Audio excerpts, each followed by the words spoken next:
आणि आता बातमीपत्रामध्ये वेळ झाली आहे 3 मिनिटात 30 बातम्या पाहण्याची।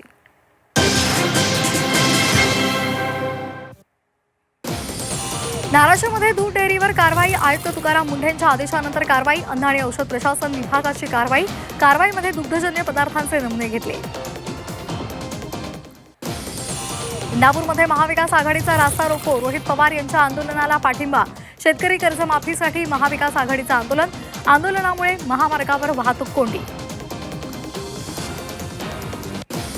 मुंबईमध्ये पांढऱ्या पट्ट्यांचा वाद तापला, गिरगावातही रस्त्यांवर पांढऱ्या पट्ट्या, गिरगावकर संघटनेकडून पांढऱ्या पट्टीवर काळ्या रेषा, मुंबईमध्ये पांढऱ्या पट्ट्या मारण्याला विरोध।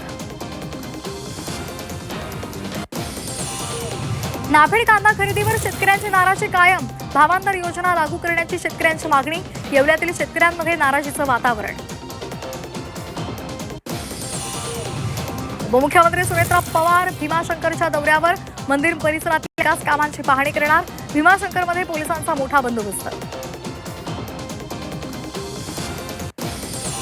राज ठाकरेंचा आज वाढदिवस, मनसेकडून मुंबईकरांना खास गिफ्ट, पेट्रोलच्या दरात 5 रुपयांची सूट, मुंबईमध्ये रक्तदान शिबिराचंही आयोजन।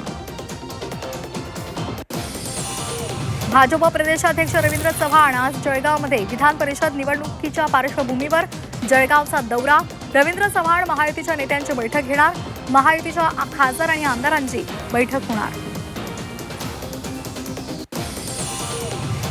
नरेश म्हस्केंनी घेतली नगरसेवकांची भेट, रवींद्र फाटक म्हस्केंसोबत बंडखोरीनंतर नाशिकमध्ये आता हॉटेल पॉलिटिक्सचा जोर। बुलढाणामध्ये राष्ट्रवादी शरदचंद्र पवार पक्ष आक्रमक, जळगाव जामोद या ठिकाणी राष्ट्रवादी शरदचंद्र पवार पक्षाच्या कार्यकर्त्यांचा रास्ता रोको, रोहित पवारांना लक्ष केलं जात असल्याचा आरोप, राजकीय आकसापोटी रोहित पवारांमागे तपास यंत्रणा असल्याचाही आरोप।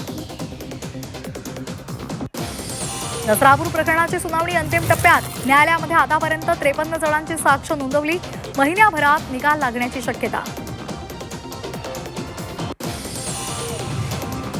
नाशिकमध्ये आज पावसाचा येलो अलर्ट, काही भागात वादळी वाऱ्याचा अंदाज, विजांच्या कडकडाटासह पावसाची शक्यता, नाशिककरांना उकाड्यापासून दिलासा मिळणार।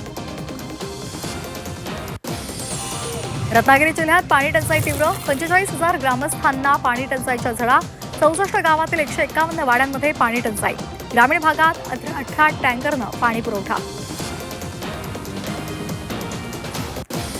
शैक्षणिक साहित्यांच्या किमतीमध्ये वाढ, शाळा सुरू होण्याआधीच वह्या पुस्तकं महागली, दरवाढीमुळे पालकांच्या खिशाला कात्री, शैक्षणिक साहित्य 20 ते 25% महागलं।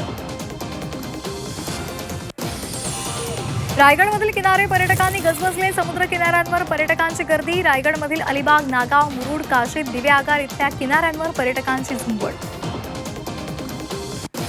पुणे रेल्वे स्टेशनवर 9 तासांचा मेगा ब्लॉक, सकाळी 8 ते संध्याकाळी 5 वाजेपर्यंत मेगा ब्लॉक, फलाट क्रमांक 3 आणि 4 पूर्णपणे बंद। त्र्यंबकेश्वरमध्ये हातभट्ट्यांवर कारवाई, राज्य उत्पादन शुल्क विभागाची कारवाई, 5,40,000ची गावठी दारू नष्ट, 2 जणांवर गुन्हा दाखल।